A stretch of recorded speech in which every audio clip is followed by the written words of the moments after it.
So what do you do if you've had BPPV, it's resolved, but yet you still have residual dizziness?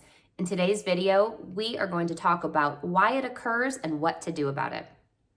The most effective treatment for BPPV are canalith repositioning maneuvers, including the Epley, Gaffoni, Somont maneuver, barbecue roll, Zuma, or more.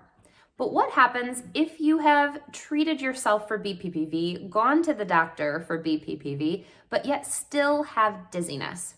What can make that happen? So if you do positional testing, that would be your Dix-Hallpike, your sideline test, your roll test. But what happens if you have a sense of dizziness but no nystagmus? And no matter what canalith repositioning maneuver you do, you still can't shake the sense of dizziness. What should you do? And why is it occurring? There are three main reasons that I see people have residual dizziness after having BPPV. First, the crystals are not cleared. So what I would recommend, if you have not already, going to a vestibular therapist or someone trained, the appropriate equipment like goggles to make sure that you actually have no signs of BPPV, no nystagmus in any of the canals or positions. The second reason that I've seen residual dizziness after BPPV is cleared is development of 3PD, or persistent perceptual postural dizziness, which is the most common cause of chronic dizziness. It feels like a vague, non-spinning sense of dizziness that kind of stays with you all day whenever you move around or in visually busy places.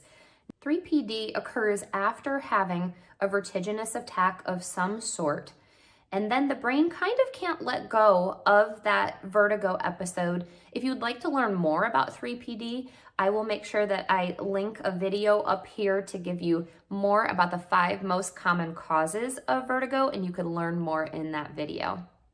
The third most common reason for having dizziness after BPPV be very similar to 3PD in the fact that your brain remembers that something bad happened in that position, and then it gives you this sense of dizziness without a nystagmus. It's almost like a negative neuroplasticity. There's an anxiety component that the brain kind of says, I know this position, I don't like it, I'm going to give us symptoms so we don't do it again. Now, what you would do for positional dizziness but your BPPV is cleared is actually do habituation exercises, repeated exposure to stimuli that does bother you.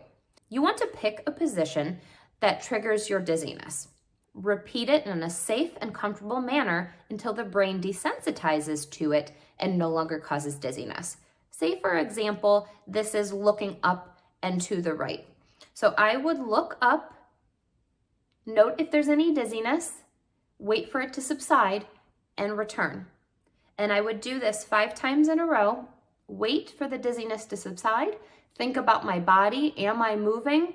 No, I can feel in my sacrum that I am still, I can feel my feet on the floor, so I'm going to try to ignore that sense of dizzy, come back down, ground, wait for it to go away, and with repeated exposure, we're gonna tamp down that alarm in the brain that says, I don't like this position, you should stay away.